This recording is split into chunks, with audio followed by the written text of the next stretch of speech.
Hi viewers, welcome to my channel rocket stories.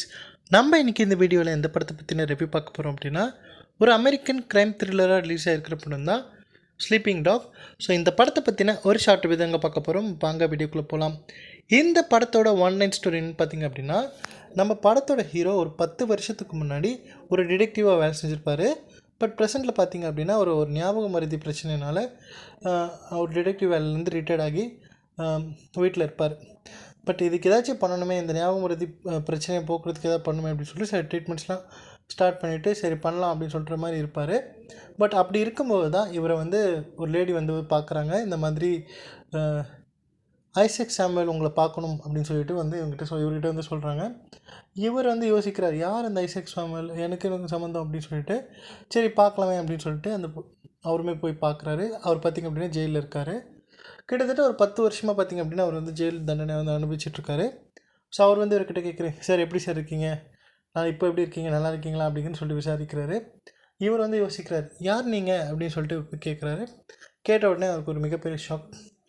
So என்ன ஞாபகம் இல்லையா, உங்களால் தான் நான் வந்து இப்போ ஜெயிலில் இருக்கேன், நீங்கள் தான் எனக்கு தண்டனை வாங்கி கொடுத்தவர், ஒரு டிடெக்டிவ். 10 வருஷத்துக்கு முன்னாடி நீங்களும் உங்கள் பார்ட்னரும் சேர்ந்துட்டு ஒரு கேஸை பிடிச்சிங்க இல்லையா, ஸோ அந்த கேஸில் நான் தான் வந்து கல்ப்ரேட் அப்படின்னு சொல்லிட்டு என் மேலே குற்றம் வச்சு நீங்கள் வந்து என்னை வந்து ஜெயிலில் போட்டாங்க. நான் 10 வருஷமாக ஜெயிலில் தான் இருக்கேன். அடுத்த மாதம் எனக்கு வந்து தூக்கு தண்டனை வந்து கொடுக்க போகிறாங்க, நான் சாக போகிறேன் அப்படின்னு சொல்லிட்டு சொல்கிறாரு.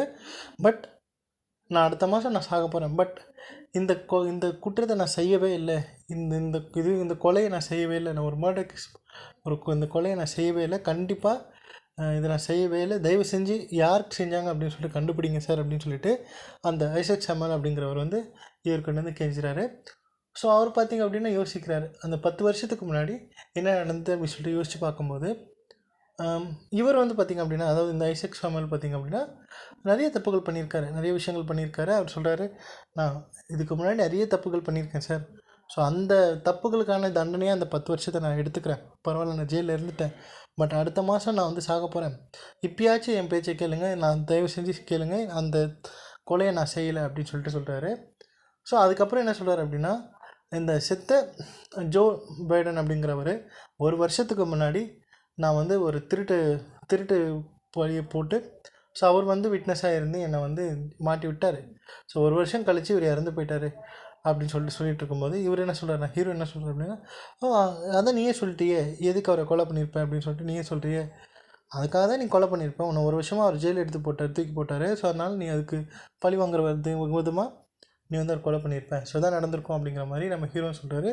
பட் அவன் என்ன ஐசக் சாமுவேல் சொல்கிறாரு, கண்டிப்பாக நான் இல்லை, அதெல்லாம் நான் பண்ணல, அதுவும் அவரை போய் நான் கொலை பண்ணுவேனா, நான் நிறைய தப்புகள் பண்ணியிருக்கேன் தான், பட் ஆனால் கொலையில் நான் செய்யவே இல்லை, தயவு செஞ்சு யாருன்னு சொல்லி கண்டுபிடிங்க அப்படின்னு சொல்லிட்டு நம்ம ஹீரோ கிட்ட ரெக்வஸ்ட் பண்ணுறாரு. பட் நம்ம ஹீரோட நிலைமை தான் தெரியுமே, அவருக்கு வந்து ஞாபக மருதி பிரச்சனை இருக்கிறதுனால மறந்துடுறாரு. பட் இருந்தாலும் கண்டுபிடிக்கணும் அப்படின்னு சொல்லிட்டு பல முயற்சி பண்ணி ஸோ கண்டுபிடிச்சாரா இல்லையா, அந்த பழைய கேஸை எடுத்தாரா இல்லையா அப்படிங்கிறது தான் இந்த படத்தோட மீதி கதை. இதுலேயும் பார்த்திங்க அப்படின்னா ஒரு 30 வருஷத்துக்கு மேலே வந்து அந்த டிடெக்டிவ் ஏஜென்ட்ஸில் ஒர்க் பண்ணியிருப்பார். பட் அதையுமே மறந்துருப்பார் நம்ம ஹீரோ. ஸோ அதுக்கு அடுத்தடுத்து என்ன நடந்தது அப்படிங்கிறது அந்த படத்தோட மீதி கதை. அதாவது இந்த படத்தோட ஹீரோ அந்த கேரக்டரை சூப்பராகவே பண்ணியிருக்காரு அப்படின்னே சொல்லலாம்.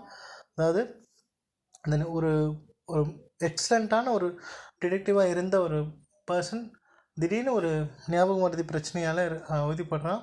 ஸோ அவன் எப்படி நடந்துப்பான் அப்படிங்கிறத சூப்பராகவே நடிச்சிருப்பார் இந்த படத்தில் இருக்கக்கூடிய இந்த ஹீரோ. ஸோ கண்டிப்பாக இந்த படத்தை போய் பாருங்கள், பார்த்துட்டு உங்களோட ஃபீட்பேக் என்ன அப்படிங்கிறத கமெண்ட்டில் லீவ் பண்ணுங்கள். ஸோ இந்த வீடியோ பிடிச்சிருந்தால் லைக் பண்ணுங்கள், ஷேர் பண்ணுங்கள்.